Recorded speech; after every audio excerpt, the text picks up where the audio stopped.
ይህ መልእክት የሚተላለፈው ከአራተኛ ማህበረሰብ ነው። አጭር ናች። አሁን የቆምንበት ቦታ አንድ ብሉ ሰማያዊ ማለት ነው ትንሽዬ የቤት መኪና የምትመስል ከኋላ ቆሞ ነበር፣ ከኔ መኪና በኋላ ማለት ነው። እና የቆመበት ቦታ ድራይቭ ወይ ነው እና ማለት ዘግቶ ነው የቆመው። ሆን ብሎ እንግዲህ እኛን ለመከታተል ዘጋ ቆሞ ነው ለማየት ነው። እና ድራይቭ አድርገን በታጠፈበት ቦታ ታጥፈን ስናየው እንደገና አገኘ ነው ጌት ኪፐር ወይም አንደርከቨር ኤጀንት መሆኑን። አንደርከቨር ኤጀንት ሰማያዊ ትንሽዬ መኪና ፎር ዶር ያላት ማለት ነው። ቴንት ዊንዶ የሆነው እንግዲህ እንደዚህ ነው። እነዚህ ጌት ኪፐሮች እና አንደርከቨር ኤጀንቶች ይከታተላሉ። እነዚህ ሰዎች ለዚች ሀገር ምንም የሚያስቡት ነገር የላቸውም መሰለኝ። ዘረኝነታቸው በጣም ወደ ላይ ስለወጣ በየሄድንበት ቦታ በየቆምንበት ቦታ እናገኛቸዋለን።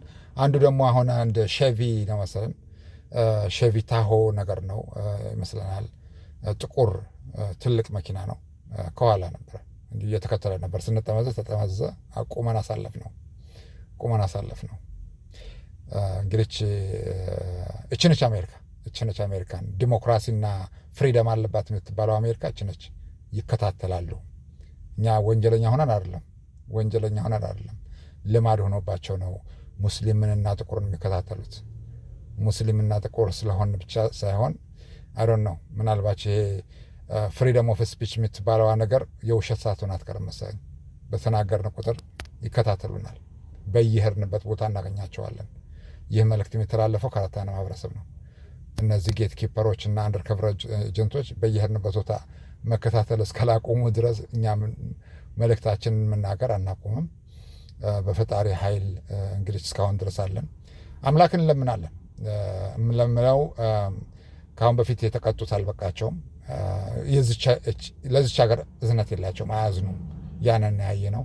ምክንያቱም ሀገሪቱ ዋጋ እየከፈለች ነው በእነዚህ ዘረኞች ምንድን ነው የሚባሉት አንደርከቨር ኤጀንትስ እና ጌት ኪፐሮች ምክንያት ዋጋ እየከፈለች ነው ሀገሪቱ። እኛ እናስተላልፋለን ወደ ፈጣሪ፣ ምክንያቱም አምላክ ነው ለእኛ ዳኛም ሆነ ጠበቃው እና ወደ ፈጣሪ እናስተላልፋለን።